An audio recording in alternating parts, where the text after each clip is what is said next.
Hello guys, আবারও চলে এসেছি তোমাদের সামনে। তো তোমরা কেমন আছো বন্ধুরা, সবাই কমেন্টে জানিও। আর আমি এখন যাচ্ছি আমার মেয়েকে পড়তে দিয়ে আসতে। আর এখন বাজে প্রায় 7:30 বাজতে চললো, কিন্তু বাইরের ওয়েদার দেখো, প্রচণ্ড কুয়াশা, প্রচণ্ড কুয়াশা। আমার মেয়ে দেখো, দেখি মাম্মা তাকাও, তাকাও এদিকে, তাকাও ফোনের দিকে, তাকাও এদিকে, তাকাবে তো। এই মাথা হেড হয়ে চলেছে। চলো চলো তাড়াতাড়ি চলো, কাদা ভর্তি, চলো।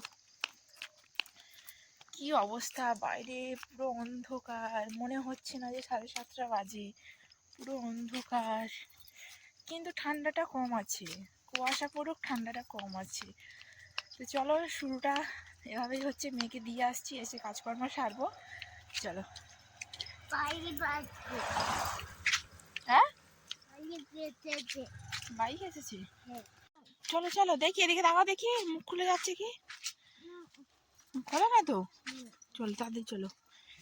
বাইরের খালি ওয়েদার বরাবর বাইরের অবস্থাটা খালি দেখো, এত পরিমাণ কুয়াশা পড়েছে না, সামনে যদি কোনো গাড়ি আসে বোঝাই যাবে না। খালি দেখো কি পরিমাণ কুয়াশা পড়েছে। চলো মাম্মাকে দিয়ে আসি, দিয়েছে আবার বাড়ি যেতে হবে ওকে।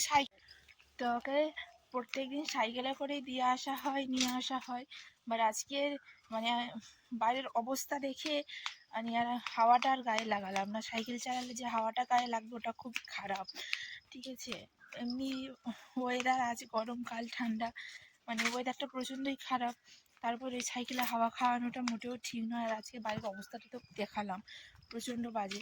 ওই জন্য আর আবহাওয়াটা গায়ে লাগালাম না। চলো তাড়াতাড়ি চলো, তাড়াতাড়ি চলো, তাড়াতাড়ি তাড়াতাড়ি।